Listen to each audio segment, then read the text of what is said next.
জাতীয় নাগরিক কমিটি দক্ষিণাঞ্চলের মুখ্য সংগঠক হাসনাত আব্দুল্লাহর উদ্যোগে কুমিল্লার দেবিদ্বারে সাংবাদিকদের সম্মানে ইফতার ও দোয়া মাহফিল অনুষ্ঠিত হয়েছে। শনিবার দেবিদ্বার একটি রেস্টুরেন্টের সম্মেলনে কক্ষে ইফতার মাহফিলে দেবিদ্বারের কর্মরত অর্ধ শতাধিক ইলেকট্রনিক্স ও প্রিন্ট মিডিয়ার সাংবাদিক বৃন্দ উপস্থিত ছিলেন। এ সময় হাসনাত আব্দুল্লাহ গণমাধ্যম কর্মীদের উদ্দেশ্যে বলেন, রাজনৈতিক প্রভাবের বাইরে গিয়ে সংবাদ প্রকাশের যে স্বাধীনতা এসেছে তা ইতিহাসে উদাহরণ হয়ে থাকবে। তিনি আরো বলেন, দেশ সংস্কারের কাজ এখনো অব্যাহত আছে। আমরা যে গণতান্ত্রিক উত্তরণের দিকে যাচ্ছি, সেই ক্ষেত্রে আপনারা বস্তুনিষ্ঠ সংবাদ প্রকাশে ভূমিকা রাখবেন। কোনো ধরনের রাজনৈতিক শক্তির কাছে মাথা নত করবেন না। আমরা জানি গণমাধ্যম হচ্ছে সমাজের দর্পণ হিসেবে কাজ করে।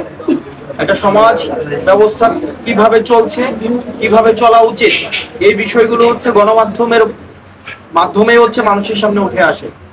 কোটা সংস্কার আন্দোলন থেকে শুরু করে বৈষম্যবিরোধী ছাত্র আন্দোলন থেকে আজকে আমরা স্বাধীন বাংলাদেশে, ফেসিবাদ উত্তর স্বাধীন বাংলাদেশে রয়েছি।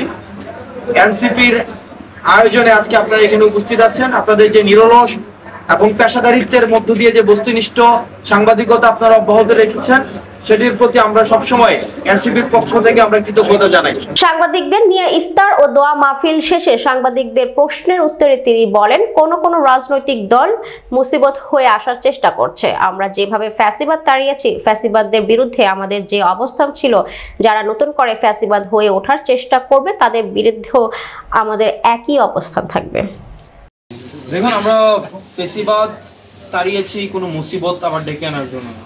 কেউ ফেসিবাদ গিয়েছে, কোন রাজনৈতিক দল আবার মুসিবত হিসাবেও আসতে পারে। সেই জায়গায় আমরা যেভাবে ফেসিবাদকে তাড়িয়েছি, ফেসিবাদের বিরুদ্ধে আমাদের ক্রিয়াশীল রাজনৈতিক দলগুলোর যে ধরনের অবস্থান যেভাবে ছিল, আমাদের কেউ যদি আবার আওয়ামী লীগ হয়ে উঠতে চায় তাদের বিরুদ্ধে আমাদের একই ধরনের অবস্থান।